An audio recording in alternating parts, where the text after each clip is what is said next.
Alors que les lumières du studio s'éteignaient et que l'air du bulletin météo de TF1 se taisait, Evelyne Delia, icône de la télévision française, a brisé le mur de silence qu'elle avait construit pendant des décennies. D'une voix douce mais émouvante, elle a admis une triste vérité qui pesait lourdement sur son cœur au fil des années. La plus grande tristesse de sa vie ne venait pas seulement de pertes personnelles, mais aussi des pressions invisibles qu'elle subissait pour maintenir une image publique parfaite. En tant que femme qui a passé plus de 5 décennies à fournir des prévisions météorologiques précises et des sourires chaleureux à des millions de téléspectateurs, Evelyne n'est pas seulement une présentatrice, mais aussi un symbole de résilience et de professionnalisme. Cependant, sa vie fut un voyage difficile, où une profonde tristesse se mêlait à des succès brillants, créant l'image complexe d'une personne essayant toujours de surmonter l'obscurité pour s'accrocher à la lumière. Evelyne Delia est née le 19 avril 1948 à Cologne, en Allemagne, dans une famille aux origines multiculturelles. Son père, un Français originaire de Bordeaux, travaillait comme directeur commercial, tandis que sa mère, une Allemande, possédait une parfumerie. Enfant unique, Evelyne a grandi avec amour, mais aussi de grandes attentes de sa famille. Ses premières années dans le 15e arrondissement de Paris sont une période où elle apprend à s'adapter à un monde d'après-guerre, où les différences culturelles la laissent parfois un sentiment d'incompréhension. Dès son plus jeune âge, Evelyne manifeste une passion pour la communication et les langues, ce qui la conduit à étudier l'anglais à l'Université Paris, campus Censier, de 1969 à 1970. C'est ce parcours qui lui ouvre les portes de sa carrière télévisuelle, mais marque aussi le début d'un parcours difficile, où elle doit faire face à des préjugés et des pressions constantes.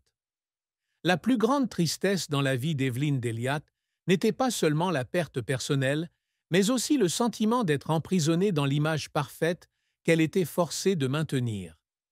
En tant que l'un des visages les plus marquants de TF1, Evelyne est toujours tenue d'apparaître avec un sourire éclatant, une voix douce et un comportement professionnel, quelles que soient les turbulences qui se produisent dans sa vie personnelle.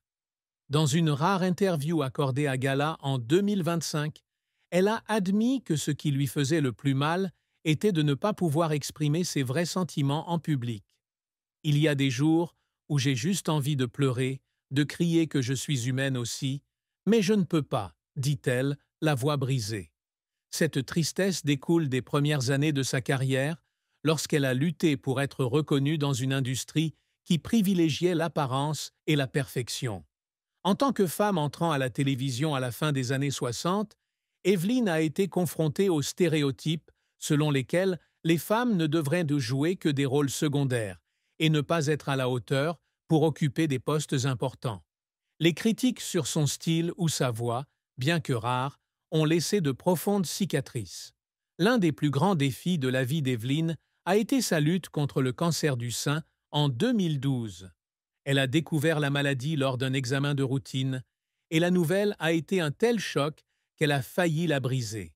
Tout au long de son traitement, qui comprenait chirurgie et chimiothérapie, Evelyne a choisi de garder le secret, le partageant uniquement avec sa famille et quelques amis proches.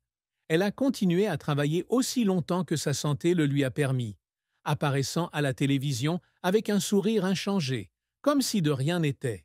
Ce n'est qu'après avoir été complètement rétablie qu'elle a rendu publique son histoire dans une interview à Télé Loisirs, espérant inspirer les femmes luttant contre la même maladie. « Je ne veux pas que le public s'inquiète pour moi », a-t-elle déclaré. Mais quand j'ai partagé, j'ai réalisé que la sincérité peut aider plus de gens que je ne le pensais.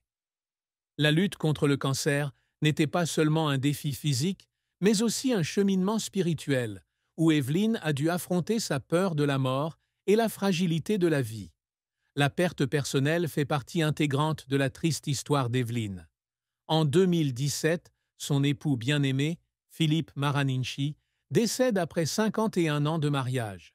Ils se marient en avril 1966, alors qu'Evelyne n'a que 18 ans, et Philippe devient son rock à travers tous ses hauts et ses bas.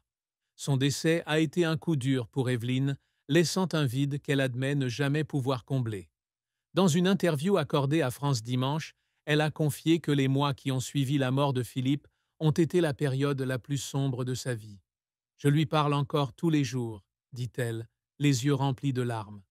C'est lui qui me comprend le mieux, et sans lui, j'ai l'impression qu'il me manque une partie de moi-même. » Malgré la douleur, Evelyne a trouvé le moyen de la surmonter en s'investissant dans le travail et les œuvres caritatives, notamment dans les campagnes de sensibilisation au cancer du sein, afin de se souvenir de Philippe et de transformer sa douleur en actions significatives. Le parcours d'Evelyne Delia est une histoire de talent, de persévérance et d'une incroyable adaptabilité. Elle débute sa carrière à la télévision en 1969 comme présentatrice du journal télévisé sur l'ORTF, ancêtre de TF1. Avec sa beauté élégante et sa voix douce, Evelyne attire rapidement l'attention en animant des émissions telles que Chansons et champions avec Guy Lux et Toute proportion gardée. Cependant, sa plus grande percée est survenue lorsqu'elle s'est lancée dans les prévisions météorologiques dans les années 1980, une décision qui n'a pas été facile à prendre. À l'époque, la météo n'était pas considérée comme un domaine sexy pour la télévision, et Evelyne faisait face aux doutes de ses collègues, qui craignaient qu'elle ne réussisse pas. Mais grâce à son dévouement et à sa passion pour la science, elle a fait des bulletins météorologiques un élément indispensable de la vie française. Le succès d'Evelyne en tant que présentatrice météo ne vient pas seulement de son talent de présentatrice, mais aussi de la façon dont elle se connecte avec son public. Elle ne se contente pas de lire les prévisions, mais raconte également des histoires, expliquant les phénomènes météorologiques de manière compréhensible et accessible. Dans les années 90, elle devient responsable météo chez TF1, un poste qui l'oblige à manager l'équipe et à garantir l'exactitude des informations. Malgré la pression, Evelyne a toujours conservé une attitude professionnelle, même les jours où sa santé ne le lui permettait pas. Un moment mémorable s'est produit en 1999, lorsqu'elle a animé l'émission pendant l'ouragan Lothar qui a dévasté la France. D'une voix calme mais ferme, elle a aidé le public à comprendre la gravité de la situation, tout en transmettant un message de sécurité. Ce moment a non seulement consolidé sa position, mais a également fait d'elle un symbole de confiance. Cependant, la carrière d'Evelyne n'a pas toujours été de tout repos. Au cours des premières années, elle a dû faire face à une concurrence féroce de la part de jeunes diffuseurs, considérés comme plus modernes. Il y a eu des moments où elle s'est sentie mise à l'écart, comme lorsque TF1 a expérimenté de nouveaux formats d'information sans elle. Ces moments ont amené Evelyne à remettre en question sa valeur, mais elle n'a jamais laissé le doute gagner. Elle a continué à apprendre, à améliorer ses compétences et a même suivi des cours de météorologie pour approfondir ses connaissances. En 2010, son étrange absence à la télévision a laissé les téléspectateurs inquiets. Après des vacances en Corse, elle n'est pas revenue immédiatement et des rumeurs sur sa santé ont commencé à circuler. TF en a confirmé plus tard qu'il s'agissait simplement d'un petit problème de santé. Mais Evelyne a admis que la période avait été un grand défi, car elle subissait la pression du public et d'elle-même. La vie d'Evelyne Delia est une série d'épreuves difficiles, allant des préjugés sociaux aux pertes personnelles et aux pressions professionnelles. En tant que femme à la télévision, elle a dû travailler 2 fois plus dur pour prouver sa valeur, surtout dans les années 70 et 80, lorsque les femmes se voyaient rarement confier des rôles de direction. De plus, préserver la confidentialité dans un secteur scrutateur est une bataille constante. Evelyne a toujours gardé sa vie privée, partageant rarement des informations sur sa famille ou ses sentiments personnels. Dans une interview avec Yahoo, elle a déclaré qu'elle ne voulait pas attirer les paparazzis ou devenir l'objet de ragots. Mais ce secret a un prix. Elle se sentait souvent seule, comme si personne ne comprenait vraiment ce qu'elle traversait.